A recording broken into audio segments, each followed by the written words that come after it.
Welcome back to the fourth and final episode of our four-part video series, Admission Essentials by Sesameed Education. In this episode, we'll be covering what makes a good interview. I'm your host, Daniel Cito. I'm an education consultant, founder and head of Sesameed Education. For those of you who are new here, Mr. Leo Marshall is our special guest for this series. Leo has served in the independent school world for 40 years, be it at day schools or boarding schools. As a teacher, as an athletic coach, director of college guidance, director of admissions, director of advancement, deputy headmaster, all the way to president and CEO.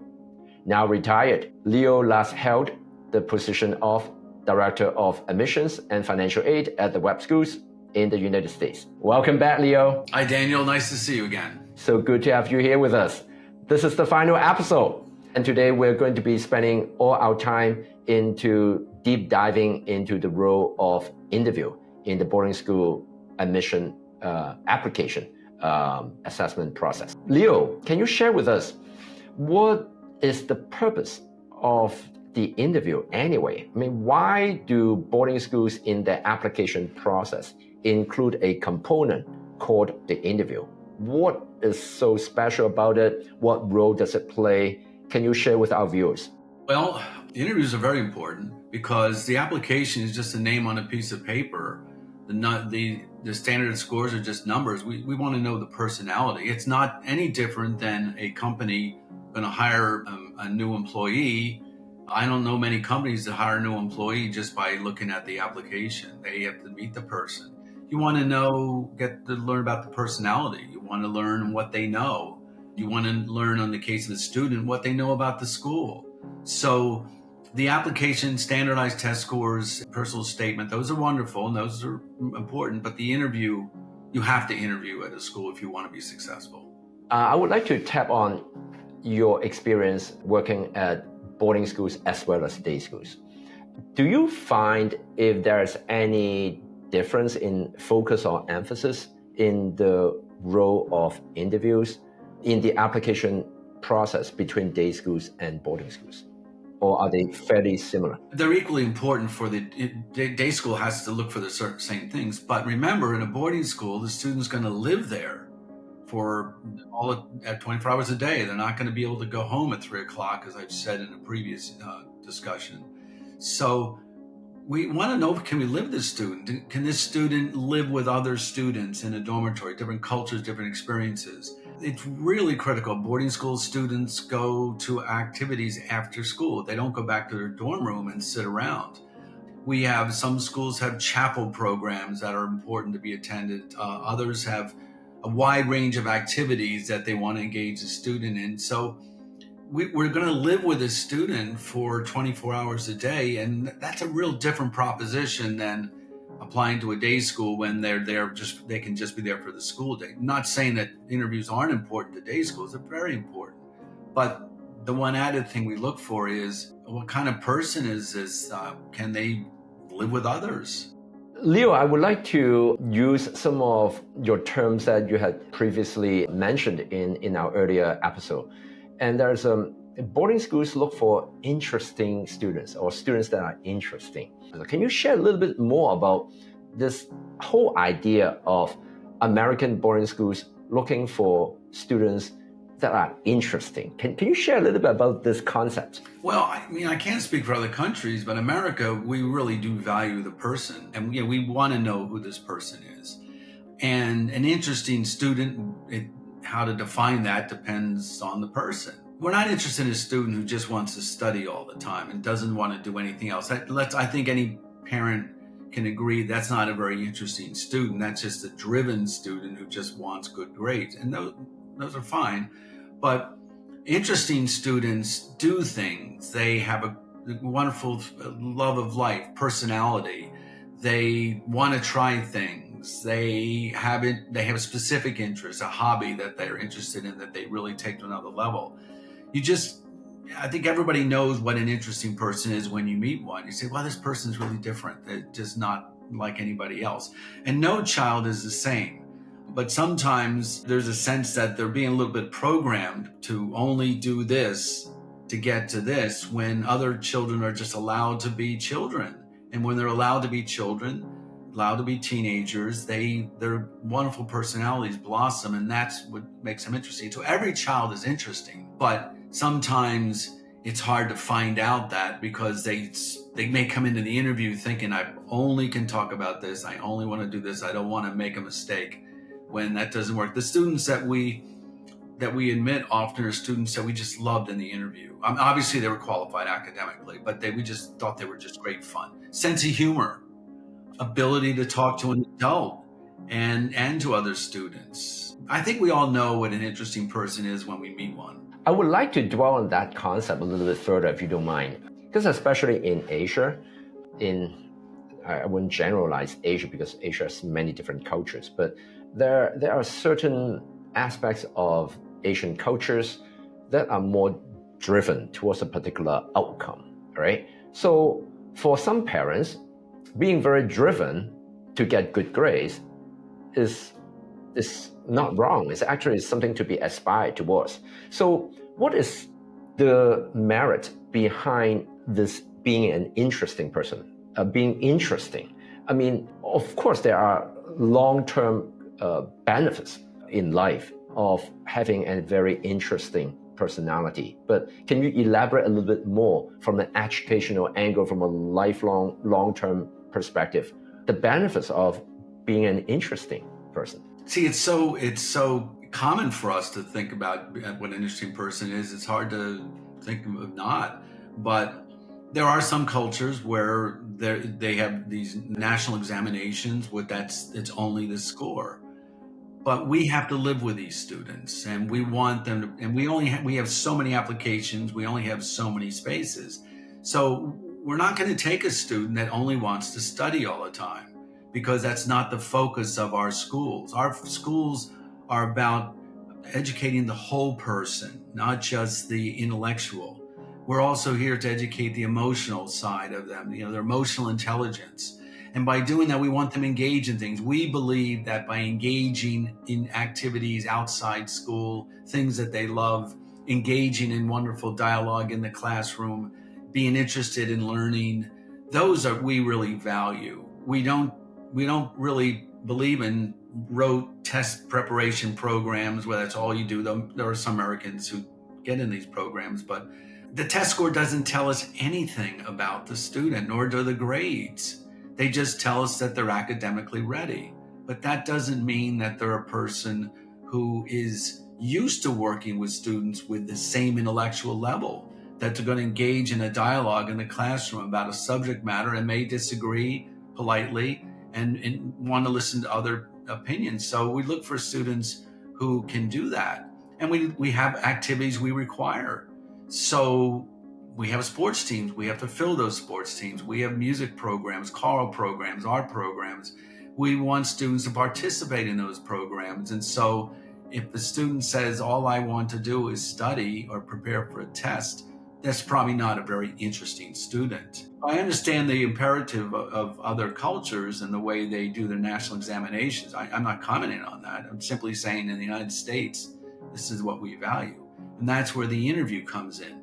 With the understanding, it's only 30, 40 minutes. We do the best we can to figure out who the student is. In terms of advising parents to prepare their child for the interview process, what are some of the do's or don'ts in terms of in this particular aspect? I mean, what would be a counter example of someone who is interesting, which is, someone who is not very interesting? What would that be like in an interview? What type of behavior can you recall that would be something that belongs to a very interesting candidate? So the student, first of all, the interviewer, the person who interviews, is really important too. They have to be trained. They have to like children. They have to like students. So, and we know that some of the students, they're only 13, 14 years old for the most part.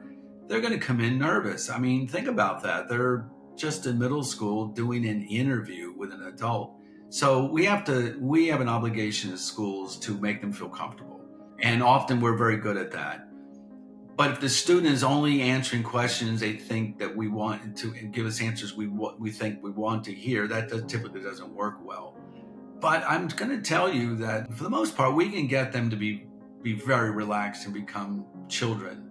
And from there, we're going to ask questions. If the student really can't answer questions, yes, no, we call monosyllabic answer, then we don't learn about the student. Every piece of the application, the test scores, the grades, the activities, everything comes together, and the successful applicant everything is revealing.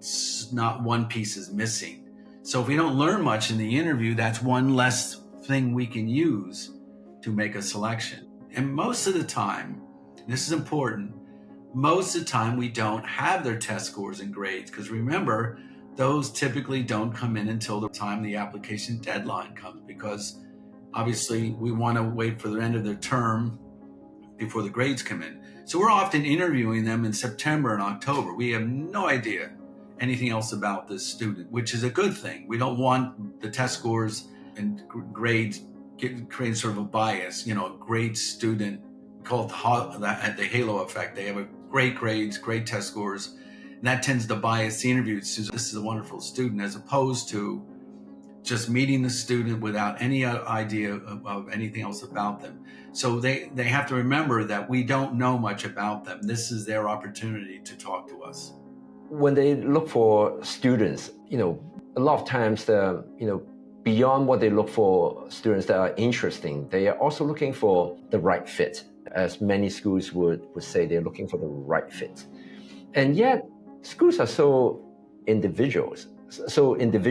So in a sense, every school has their own unique environment and a unique student culture, student body, and things, the way things are being done are just so unique, from school to school.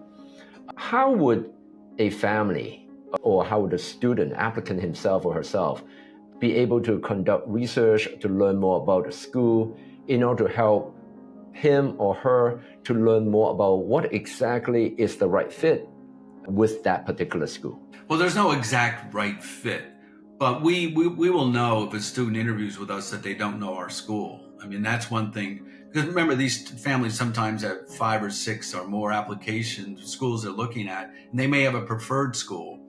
So they may come to the interview where they know everything about the school, and that's why they're there. And that is a big point for us. Or we can sort of discern they don't know a lot about the school, and we're just an extra school they're applying to, but we're not their preferred school.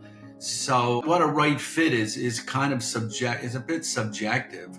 Okay, except to say, if we have a wide range of sports activities, we would like to know if the student's going to participate in sports or not. That would be a right fit. Understanding that, let's say we're an all boys school, all girls school, would they be comfortable in just that environment? There's both very different dynamics in the classroom. All boys and all girls schools are absolutely wonderful places.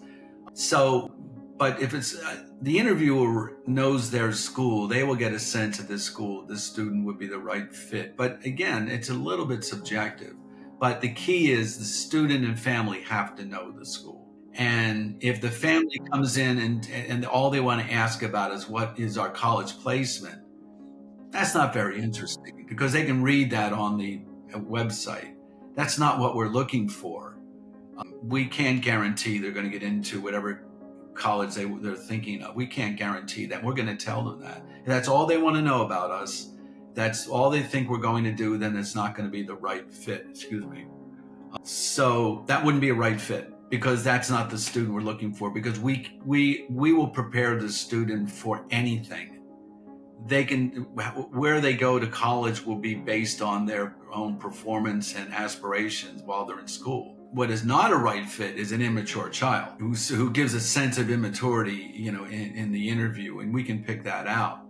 Someone that is just not ready developmentally to go to a high school, meaning that they may have the intellectual, but they're just not emotionally ready for the kind of rigor we're going to have. And I think we all know a child is just not ready for that level of work, because boarding schools are different. It is a little more intense environment, because of you get up in the morning, you go to breakfast, you have your 2 or 3 classes, you go to lunch, you go 2 or 3 classes, you go to activities, you go back, you have some break time, you go to study, then after you go to dinner, and then you have study time, and then you have to be in bed at a certain time. You can't stay up till 2, 3, 4 in the morning playing computer games or studying. Then you're back at it the next day. And while it sounds, when I say rigor, the students we admit enjoy that. They can handle that kind of thing, but that they're immature, if they can't get up in the morning, they're not used to cleaning the room, they're not used to, managing themselves, that wouldn't work for us. And sometimes you can figure that out in an interview.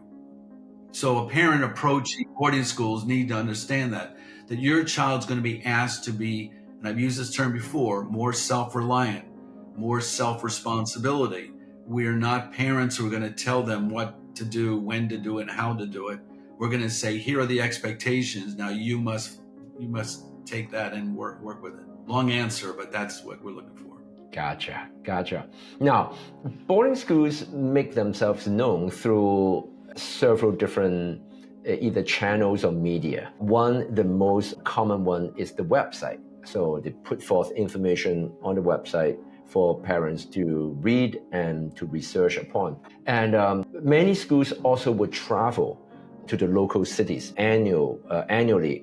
Schools would travel either one time or more than one time to visit different major cities. So that would be another occasion for parents in those cities to meet up with the boarding school officers. And then there's the grand slam, which is the campus visit, to visit the school right there on campus and tour around and to experience the vibe, the feel.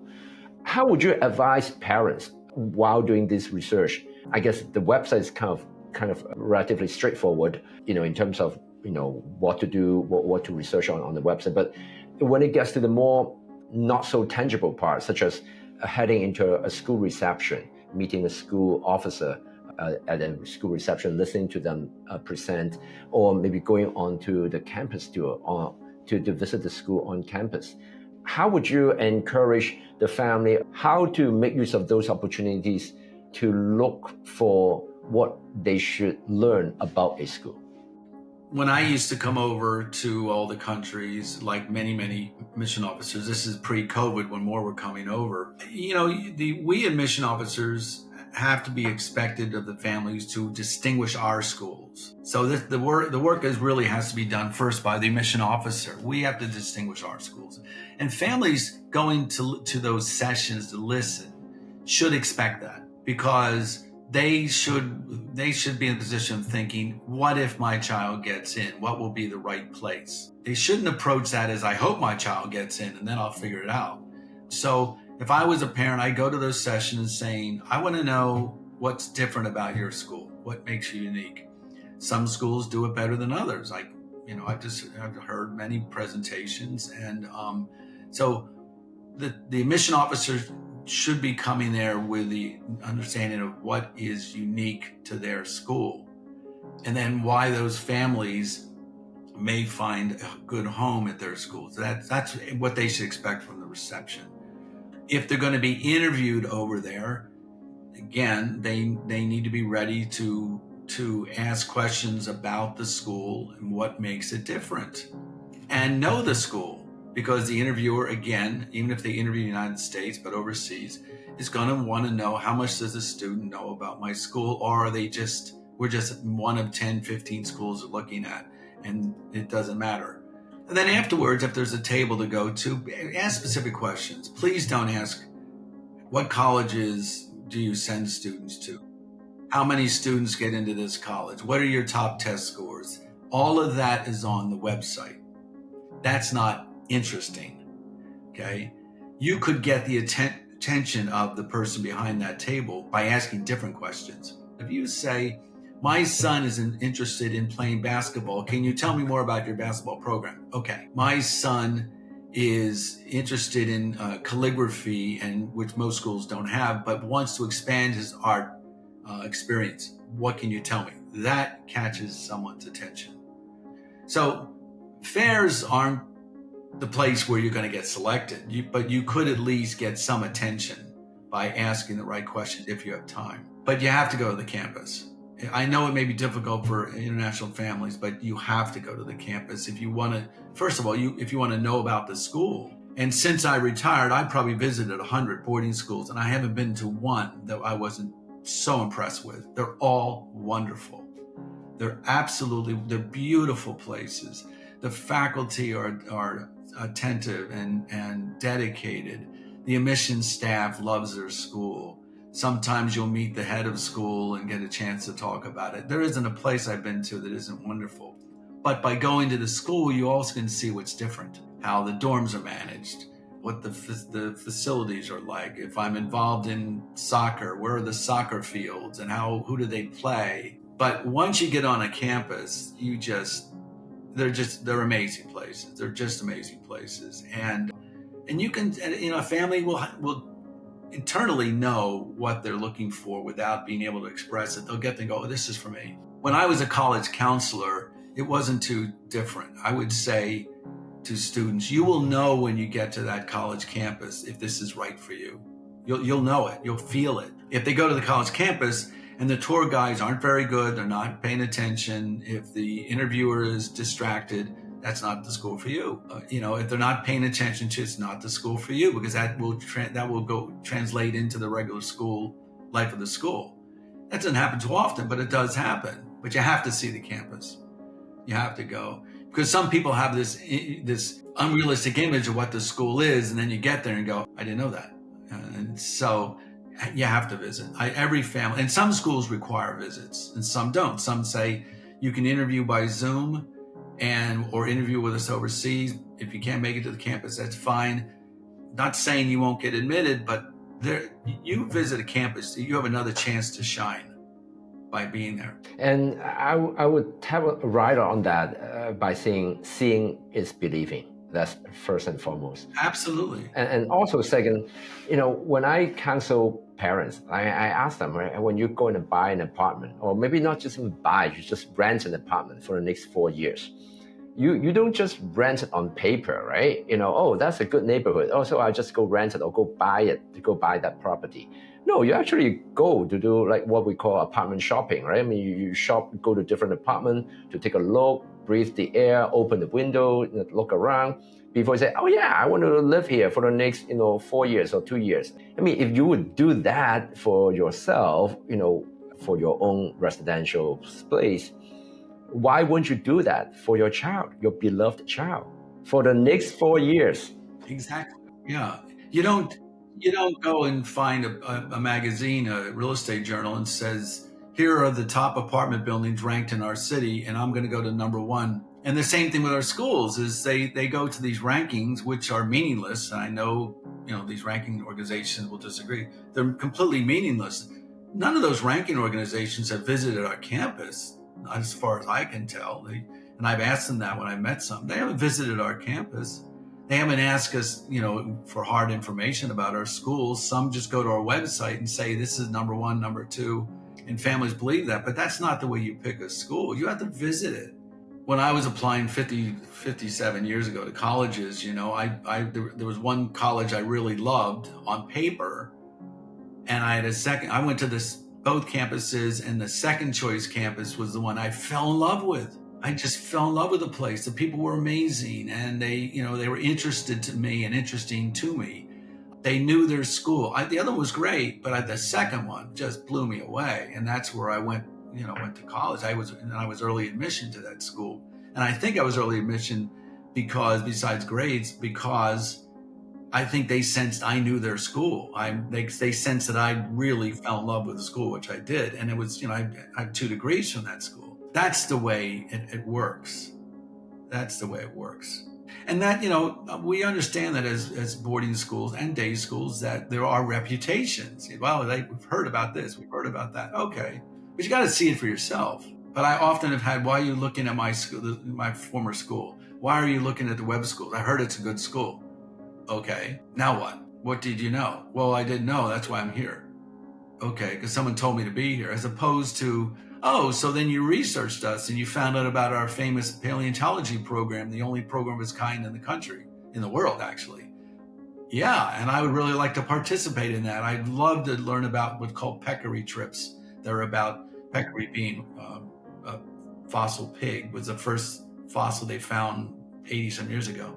I heard about that, and I would love to learn more about your museum. Wow, there's interesting because they learned about us. Not that, well, I heard you're a good school. We get that a lot, by the way. Got it.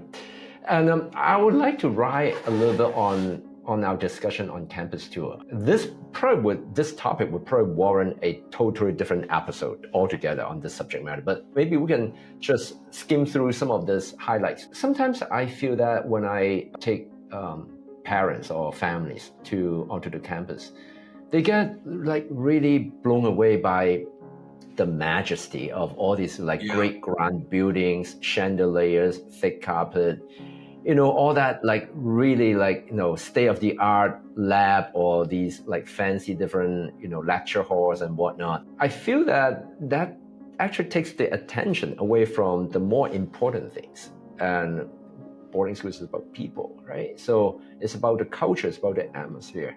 And I would just like to learn more from Leo. I would like to learn more from you in terms of, in your opinion, what should really parents be looking at when they walk on the campus, other than these fancy buildings and structures? Well, I think parents should not go there with stars in their eyes saying, I'm so happy they allowed me to visit their school. It should be, this is my child's most formidable years. 4 years of high school are the most formidable, not college. College is a professional preparation, and primary school is developmental, right? The formative years, the high school years, these are 4 years. This school is going to be educating my child for 4 years. They should be asking harder questions than where they go to college, which is, obviously it's important, but our kids are all going to colleges. So safety, how safe will my child be on this campus? Tell me about the dining opportunities. My child may be a vegetarian. Will they be taken care of? So they may have unique interests for their children. My child is very interested in theater. Can you show me your theater? What happens in the theater? Things like that. Often, the sad thing is most parents don't know what to ask, which means they're not researching school. And the students are so nervous, sometimes they don't ask questions. And that's where the tour guides come in, or the mission officers have to know that they have to help fill in the blanks for these families and get them to ask questions. Most families, sadly, and I get it, are nervous and don't know what to ask. They just kind of look around. But if they're doing a tour of 5 or 6 schools, if they don't ask questions, they just walk around, they're just going to see what the school wants them to see. Here's the dorms, here's the students, here's the dining hall. And, there's a program tour most of the time. But when I would go to these schools when I retired and visited as a professional, and I would get on tours, I would ask a lot of questions. Like I would say to students, why did you pick this school? And I remember one student that was admitted to all 5 of the top schools in the country. I said, why did you, while he's showing us, and of course I was so impressed how articulate he was, I said, why did you pick this school? And that was so interesting. By the way, why he could pick that school? The school communicated with him in a special way right after he was admitted. They called him up and said, congratulations, I interviewed you anyway. That's a personable school. He turned down all the other great schools for that. You learn a lot from talking to the tour guides. Tell me a little bit about what's like for you to live in the dormitory away from your family for 3 months. And the tour guides like that. They want to know that. And by the way, there are some schools that after the tour is finished, we have a survey for the tour guides to fill out about their experience with the families. And, it'll say, well, mom and dad did all the talking. We never get a chance to talk to the child, or the child seemed disinterested. They do that. There's some schools that do that, and you need to know that. And, or the family was really engaged. They loved what they saw. So we're actually paying attention to the families too. But more important is, what specifically do families need to know about our schools? The big one nowadays is safety. How safe is the school? What's this community like? What happens on weekends? Do they have real activities, or are they just allowed to go to the mall and that's all that they do? What about the health center? my child is sick. I'm in Singapore, and my child is over in Massachusetts. What will happen if they become sick? And we have answers for all those questions. That is important. Those are the important things parents should be asking, not about which college are they getting into. Just go to the website. There's the list. You'll see. Got it. My question now would be, because we took a slight detour, over the course of this conversation, talk a little bit about the campus tour, what to look for in a school. I would like to wrap that up back to our topic of this episode, which is about interview, right? So how would the child be able to demonstrate his or her knowledge of that school, and more important, his or her genuine interest in that particular school in that 30-40 minute window of interview with the admission officer after he has done all this research? I think it's just asking questions of what you're interested in. And sometimes they just want to talk about what they're excited by. But again, there's no specific thing we're looking for. But if a child says, I'm interested in your orchestra, I play violin, can you tell me more about that? That's great. We love that. If you get the interviewer off of the standard question, that's really good, because a lot of schools have standard questions that at the interview, the child is kind of nervous. They're basic things schools will ask. I was very different. I just wanted to talk to the child about whatever they want to talk about. But if a child starts going in a different direction, and a good admission officer should let them do that, have that conversation. I had one time a young woman from Shanghai. She came in with a book of a very famous American poet named Robert Frost. She says, I read this. Can you want to talk about it? Well, I love Robert Frost. So we talked about Robert Frost. The rest of the interview, that's all we talked about. That's all I cared about, because that was interesting.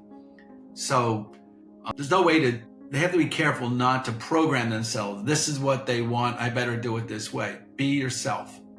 That's the most important thing. Just be yourself. Be who you are. That's scary for a little 13, 14-year-old. And that's where our job as admission officers, the interviewer, is to get them more relaxed. Because we get it that they're nervous. We're not interviewing college kids.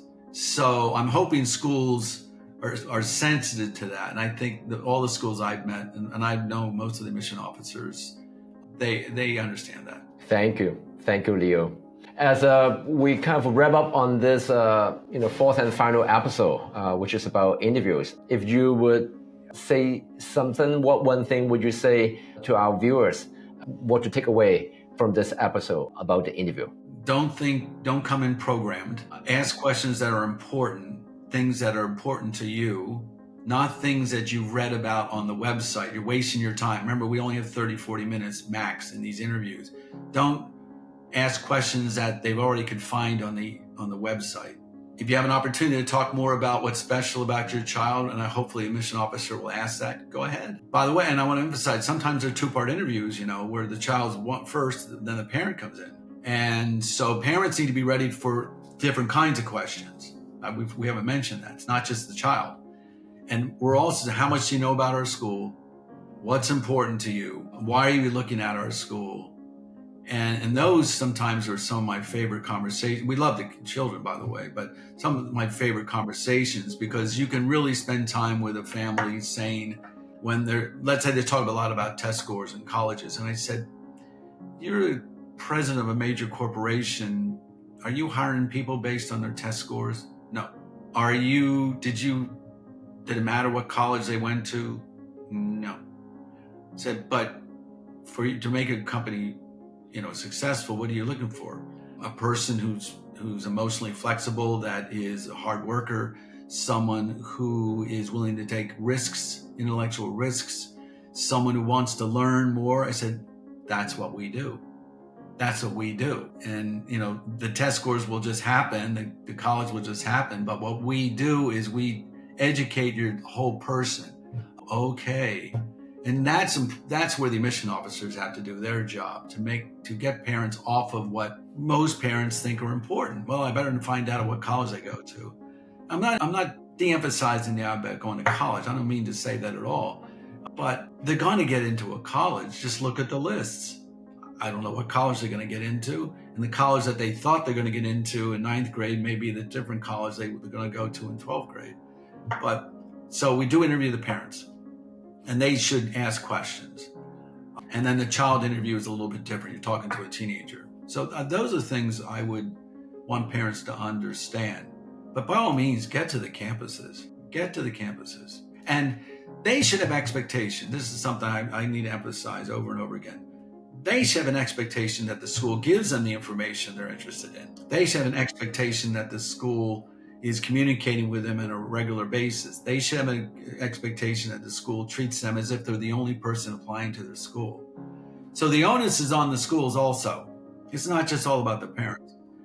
Vast majority of schools will be able to do that. Thank you. Thank you so much, Leo. We can talk for hours more on these topics, but we have come to the end of our 4-part series, Admission Essentials. And so first and foremost, I would like to thank Leo so much for taking the time to chat with us about your insights and experiences from all these years on admissions. And I would imagine, like myself, many viewers out there would walk away with actually more questions than what we had while walking into these episodes. So if anyone out there has more questions, please feel free to send them all in. We have our email address, hello@sesameed.com. Many ways that you can reach out to us through WhatsApp messages, telephones, you name it. So feel free to reach out to us, and we'll be more than happy to understand more about your thoughts and concerns about boarding education, and we'll be more than happy to help. Leo, we would love to invite you back for some other talks on other admission and boarding education related topics. Well, it's my pleasure, and thank you very much, and I wish your families well. To all viewers out there, if you have enjoyed this 4-part Admission Essentials series, please remember to like, share, and subscribe to Sesameed Education. If you have any questions whatsoever about admissions and any other aspects of boarding education, please feel free to leave down your comments in the comment sections below. Please stay tuned for more contents to come, as we'll be bringing forth videos on more and more topics about boarding education, and we'll be bringing more and more speakers like Mr. Leo Marshall to our midst. Thank you all for watching, and we look forward to seeing you soon. Cheers!